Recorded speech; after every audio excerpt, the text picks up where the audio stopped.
हिंदुस्तान में foreign portfolio investments बिकने की एक रिकॉर्ड सेटिंग स्प्री।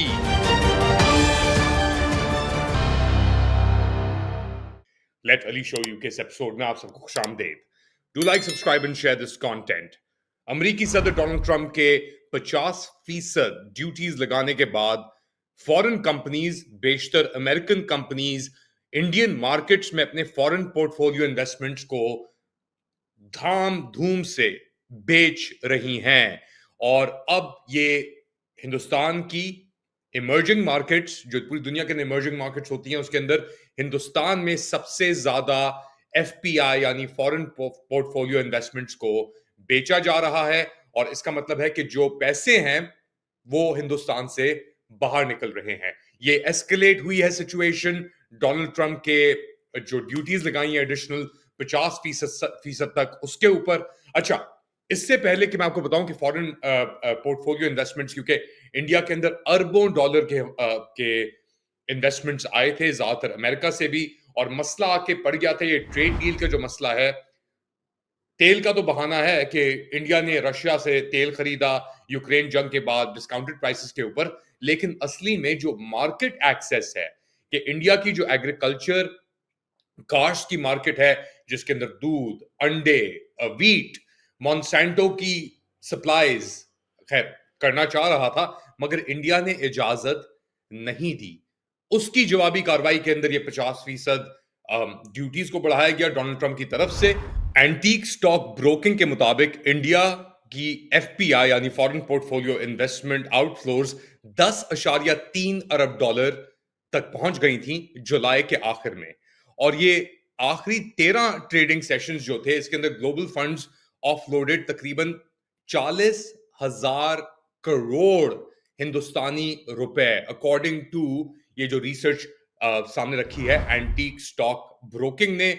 और इसके बाद जो बात हो रही है वो ये है कि ट्रंप की जो पॉलिसीज थी, उनकी टैरिफ पॉलिसीज थी, उसके बाद इंडिया के ऊपर इतना प्रेशर डाला जा रहा है कि फॉरेन इन्वेस्टमेंट भी निकलेगी, ये सब कुछ होगा, मगर इंडिया बज नहीं कर रहा। नरेंद्र मोदी बिल्कुल पीछे हटने के लिए फिलहाल तैयार नहीं है। क्यों? वो इसलिए क्योंकि इंडिया के पास बहुत सारे ऑप्शंस हैं। ये प्रेशर टैक्टिक्स इंडिया ने इसलिए सहे हैं क्योंकि इंडिया इस पोजीशन में है चाइना के साथ, रशिया के साथ, ब्रिक्स के साथ और एससीओ शंघाई कोऑपरेशन ऑर्गेनाइजेशन के साथ कि वो ये सब इकदाम ले सकता है। जवाबी तौर पे इंडिया ने एक और बहुत ही अहम इंकशाफ किया है कि वो जितनी भी परचेजेस थी अमेरिकन टेक्नोलॉजी की, वेपन्स की, और एक उनके डिफेंस मिनिस्टर राजनाथ सिंह की अपेरेंटली विजिट भी जो थी, उसको उन्होंने फिलहाल रोक दिया है। तो बहुत क्लियर मैसेज जा रहा है हिंदुस्तान से अमेरिका की तरफ कि हम आपकी रखेल नहीं हैं, हम आपके सामने नहीं झुकेंगे। बड़ी बात है वैसे, क्योंकि नरेंद्र मोदी और जयशंकर ने कई साल लगाए थे इस रिलेशनशिप को बिल्ड करने के लिए, और इन दोनों मुल्क हिंदुस्तान और अमेरिका के दरमियान एक स्ट्रेटेजिक कोऑपरेशन को बिल्ड करने के लिए। ना सिर्फ इन दोनों ने, ये इन्होंने कंटिन्यूएशन की थी मनमोहन सिंह का जो स्ट्रेटेजिक इनिशिएटिव था ओबामा के साथ मिलकर, जहां पे अमेरिका ने सिविल न्यूक्लियर टेक्नोलॉजी ट्रांसफर भी इंडिया को करने के ऊपर रजामंदी, एक मुआहदा किया था। और उसके बाद इन दोनों ममालिक के दरमियान एक स्ट्रेटेजिक रिलेशनशिप डेवलप हुई। अभी भी बहुत लोग कहते हैं कि यार रिलेशनशिप इतनी डीप है, इतनी गहरी है, और इंडिया इतनी बड़ी मार्केट है अमेरिकन कंपनीज के लिए कि ये एक वक्ती इम्पास होगा। मगर मेरा ये ख्याल नहीं है, क्योंकि हिंदुस्तान जानता है कि वो किसी भी एक मुल्क के ऊपर खुलकर एतमाद नहीं कर सकता। जितनी भी झपियां लगा ली जाएं, जितने भी ओवरचर्स दिखा दिए जाएं, मगर हकीकत यही रहती है हिंदुस्तान की कि वो न्यूट्रलिटी अपनी अपनी न्यूट्रलिटी के ऊपर ही अभी तक अटका हुआ है। दूसरी जानिब अमेरिका चाहता है कि इंडिया कंप्लीटली अमेरिकन कैंप में आ जाए। क्वाड भी उसी सिलसिले का एक हिस्सा था, मगर यह मुमकिन नहीं, क्योंकि इंडिया जानता है उसको इस खत्ते में रहना है। इंडिया जानता है कि चाइना उसकी एक रियलिटी है, ट्रेडिंग भी चाइना के साथ बहुत होती है। इंडिया के रिजर्व्स आर ह्यूज।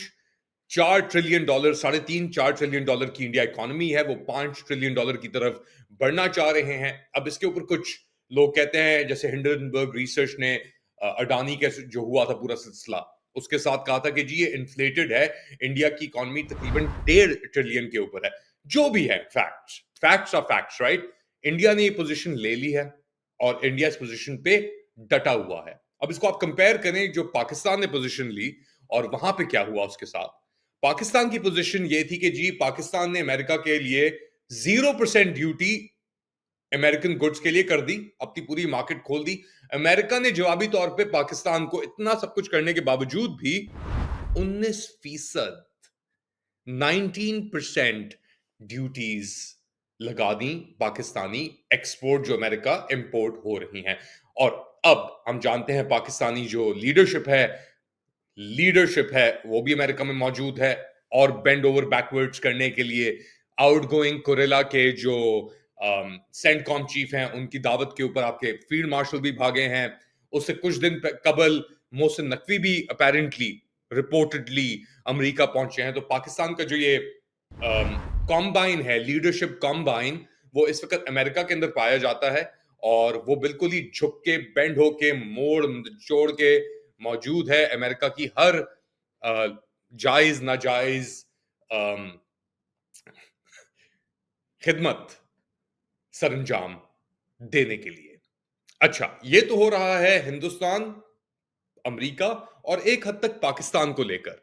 अगर आप पाकिस्तान के अंदर निगाह डालें तो आपको नजर आएगा, आपको पता लगेगा कि कितने बुरे हालात हो चुके हैं पाकिस्तान के इस वक्त। एक ड्रोन हमला हुआ है जिसके अंदर अपेरेंटली एक ड्रोन हमले के अंदर एफसी का एक पर्सनल जाँ बहक हुआ है। बन्नू के अंदर ये ड्रोन हमला हुआ, क्वाड कॉप्टर ड्रोन था जिसने एक्सप्लोसिव्स गिराए एफसी चेक पोस्ट के ऊपर। बाका खेल एरिया के अंदर एक सोल्जर जाँ बहक हुआ और 3 जख्मी हुए और इसके बाद एक कर्फ्यू इंपोज कर दिया गया है बन्नू के हाविद एरिया के अंदर, जहां पे एक लार्ज स्केल ऑपरेशन भी शुरू कर दिया है। साथ साथ हुकूमत वक्त का यह कहना है और स्टेट मिनिस्टर जो है आपके फॉर्म 47 वाले तलाल चौधरी कि कोई नया ऑफेंसिव खैबर पख्तूनख्वा के अंदर प्लान नहीं किया जा रहा, मगर नेशनल एक्शन प्लान के तहत कार्रवाइयां जरूर चलेंगी। तो एक तरफ टोपी, दूसरी तरफ ड्रामा। पीटीआई के असद कैसर जो अभी भी इस पुतली निजाम की पार्लियामेंट के अंदर मौजूद हैं, उन्होंने कहा कि जी वार्न किया कि ये मिलिट्री एक्शन अलाउ हम नहीं करेंगे, बट कार्रवाइयां चल सकती हैं छोटी मोटी इधर उधर। थोड़ा आ जाएं आप और पंजाब और खैबर पख्तूनख्वा के बीच में। तो पंजाब की जो सीटीडी है, काउंटर टेररिज्म डिपार्टमेंट, उसका दावा है कि उसने 2 दहशतगर्दों को मार दिया है, जहां भाग कर दिया है कुंडियान मियावाली के एरिया के अंदर, जो पुलिस के ऊपर एक हमला करने वाले थे। ईस्टर्न बॉर्डर के ऊपर एक इंडियन ड्रोन को एलिजिडली पाकिस्तानी सिक्योरिटी फोर्सेस ने, सर्वेलेंस ड्रोन था मनवान एरिया के अंदर, उसको मार के गिरा दिया है। और बेसिकली ड्रोन्स अब पाकिस्तान के ऊपर दोबारा हावी हो गए हैं। मगर ये सिर्फ अमेरिकी और पाकिस्तानी ड्रोन अब नहीं है इसके अंदर, क्योंकि ड्रोन टेक्नोलॉजी हमने यूक्रेन वॉर के बाद देखी इतनी प्रेवलेंट हो गई है और आप कमर्शियल ड्रोन्स को, पर्सनल ड्रोन्स को रीजेक्ट कर सकते हैं किस तरीके से और इस्तेमाल कर सकते हैं। तो इसको लेते हुए एक तरफ नो ड्रोन कैंपेन थी, 10 साल तक वो चीज चली। ओबामा एडमिनिस्ट्रेशन, जरदारी साहब इधर थे, वो आंख में टकियां कर रहे थे, एक तरफ इशारा दे रहे थे अमेरिका को कि ड्रोन हमले करो, दूसरी तरफ इशारा दे रहे थे कि मत करो।